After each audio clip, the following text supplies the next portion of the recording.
October 29th. Following lunch at Jill's place, to which Bubo was also invited, having finally acknowledged Greymalk to be a cat of a different category, I took a walk back to the ruin of the good doctor's place. The meal had an almost elegiac quality to it, Jack having asked outright whether she'd consider switching. Jill having admitted to a conflict in her sympathies now, but being determined to play the game through as she'd started. It felt odd to be dining with the enemy and to care that much about them.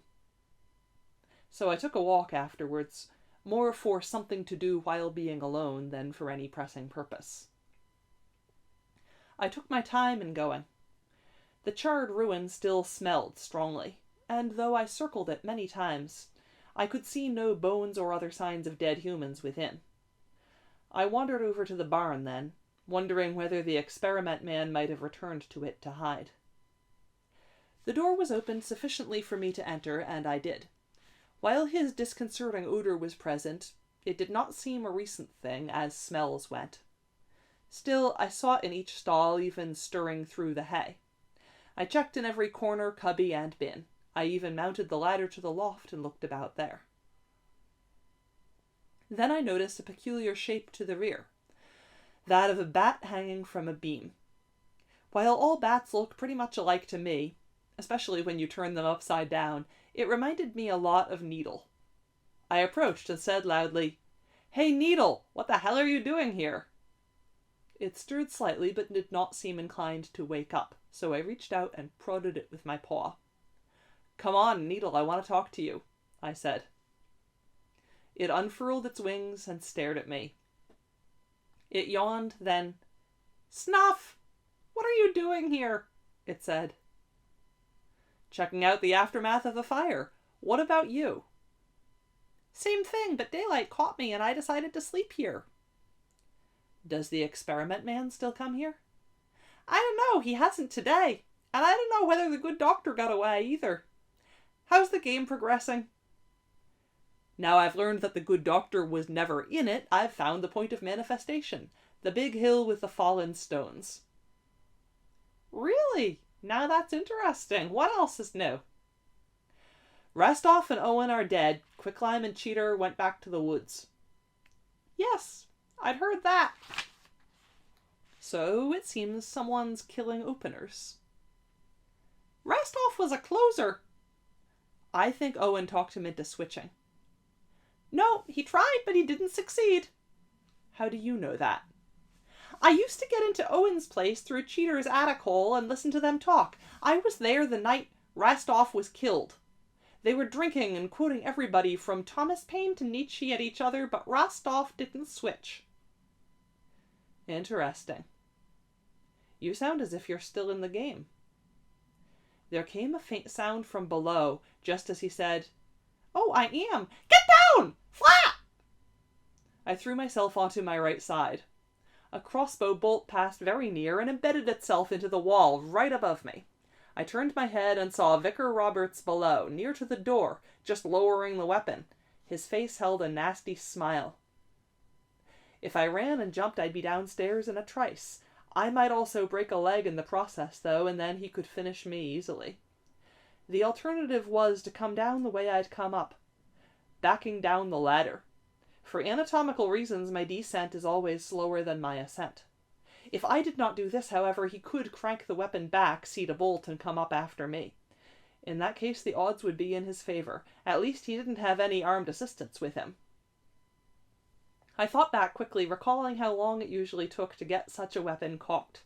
There was no choice, and there was no time to wait if I were to have any chance at all. I rushed to the head of the ladder, turned, and began my descent. The vicar had already lowered the bow by then and commenced rearming it. I moved as fast as I was able, but as I searched with a hind leg after each wooden crosspiece, my back felt terribly exposed. Should I make it to the floor unpierced, I knew that I would still be at high risk. I hurried. I saw something black flutter by.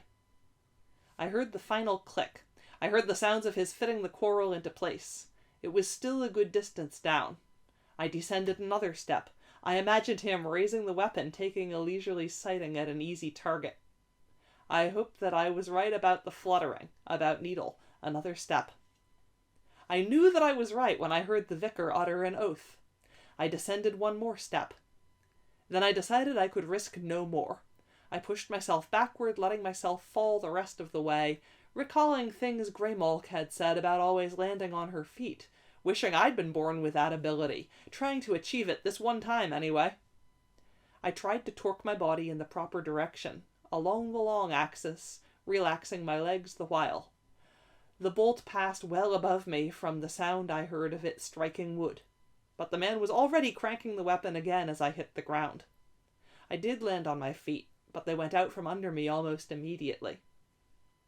As I struggled to rise, I saw him finish caulking the thing, now ignoring the black form which darted before him. My left hind leg hurt. I pushed myself upright anyway and turned. He had the quarrel in one hand and was moving to fit it into place. I had to rush him to try knocking him over before he succeeded and got off another shot. I knew that it was going to be close. And then there was a shadow in the doorway at his back. "Why, Vicar Roberts! Whatever are you doing with that archaic weapon?" came the wonderfully controlled falsetto of the great detective in his Linda Enderby guise. The vicar hesitated, then turned.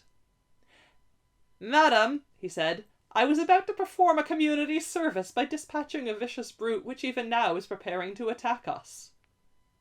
I began wagging my tail immediately and put on my idiot slobbering hound expression, tongue hanging out and all.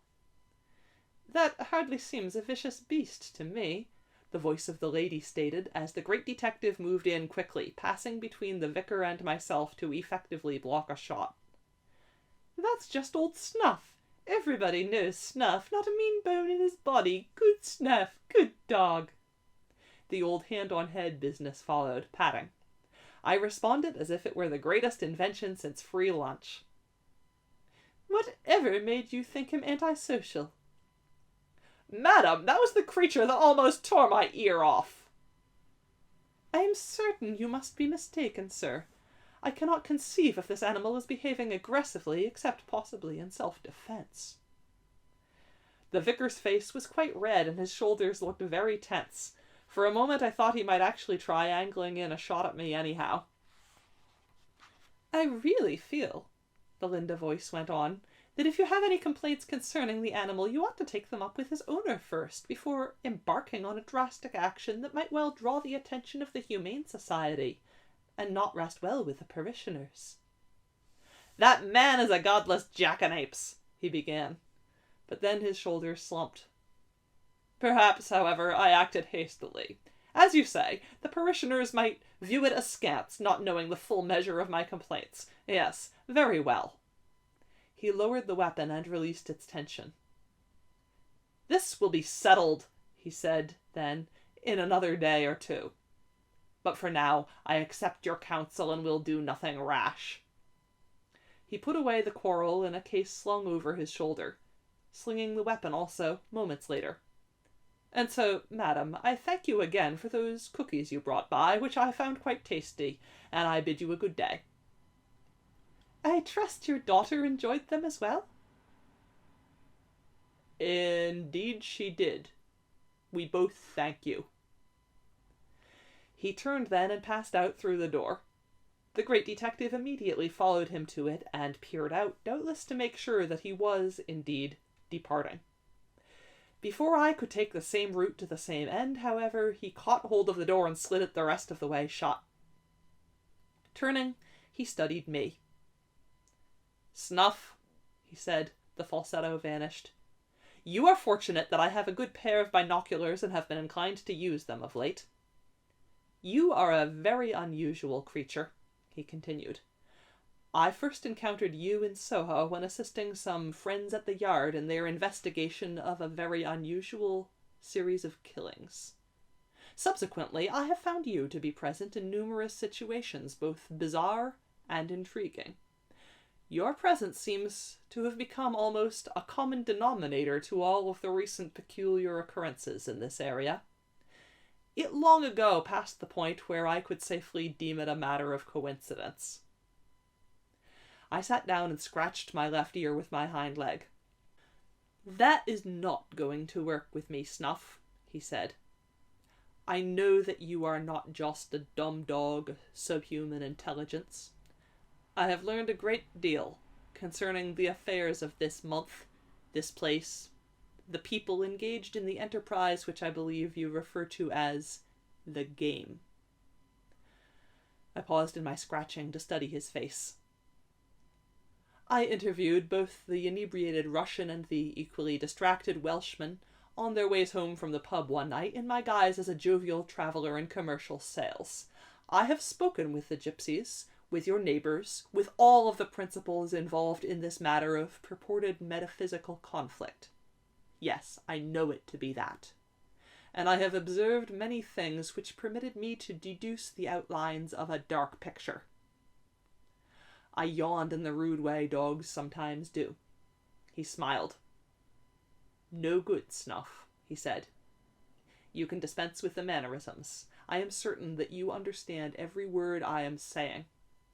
And you must be curious as to the extent of my knowledge of the ceremony to be conducted here on All Hallows Eve, and my intentions concerning it. He paused, and we studied each other. He wasn't giving anything away even at the olfactory level. So, I think it is time for a sign of good faith, he finally said. Apart from the fact that I may have just rescued you from mortal distress, there are more things that I wish to say and some that I need to know, and I believe these would benefit you as well as myself. If you would be so good as to acknowledge my words, I will proceed. I looked away. I had anticipated this as soon as he began addressing me in a rational fashion. I still had not decided what my response should be when he finally got around to asking for what had to be a token of faith. And that is what it came down to. Faith in the man's professional integrity, though I was certain he would not approve of the goings-on here, and I'd no idea where his significant loyalty lay, to law or to justice, nor whether he really understood what was at stake. Still, I did want to know what he had learned and what he had intended, and I knew there would be no way for him later to prove his assumptions concerning myself, even if I did give him the acknowledgement he wanted. So I looked back at him, met his eyes for several long seconds, then nodded. Very good, he responded. To continue. A great number of crimes have apparently been committed by nearly everyone involved in this game, as you call it. Many of them would be virtually impossible to demonstrate in court, but I have neither a client who requires that I find a way of doing so, nor inclination to pursue such matters for my own amusement. Technically, I am here only as a friend of the yard, for purposes of investigating the likely murder of a police officer. And this matter will be dealt with in due time. Since my arrival in this place, however, I have been more and more impressed by the unusual goings-on, until at length, largely because of Mr. Talbot's strange condition and that of the one known as the Count, I have become convinced that there is something truly unnatural involved. While I dislike such a conclusion, recent personal experiences have also led me to accept its validity. Such being the case, I am moved to interfere with your game 2 days hence. I shook my head slowly from side to side. Snuff, that rascal who just left is planning to murder his stepdaughter on All Hallows Eve. I nodded. You countenance this behaviour? I shook my head from side to side, then turned and walked away from him to a place where dust lay heavy upon the floorboards. With my paw, I made 4 strokes in the dust. L.T. He followed me and watched. Then he said slowly, Lawrence Talbot. I nodded. He plans to prevent the killing? I nodded again. Snuff. I know more about him than he realizes, and I have experimented with many sorts of drugs myself over the years. I know that his intent is to rescue Lynette on the night of the ceremony, but I do not believe that he has sufficiently refined the dosage which he feels will carry him past the moon madness of his affliction. And whatever the case, Vicar Roberts is aware that there is one of his sort involved, and he has melted down a piece of the rectory silverware to cast a bullet for a pistol he will be carrying with him that night. He paused and studied me. I believed him, but I did not know what to do.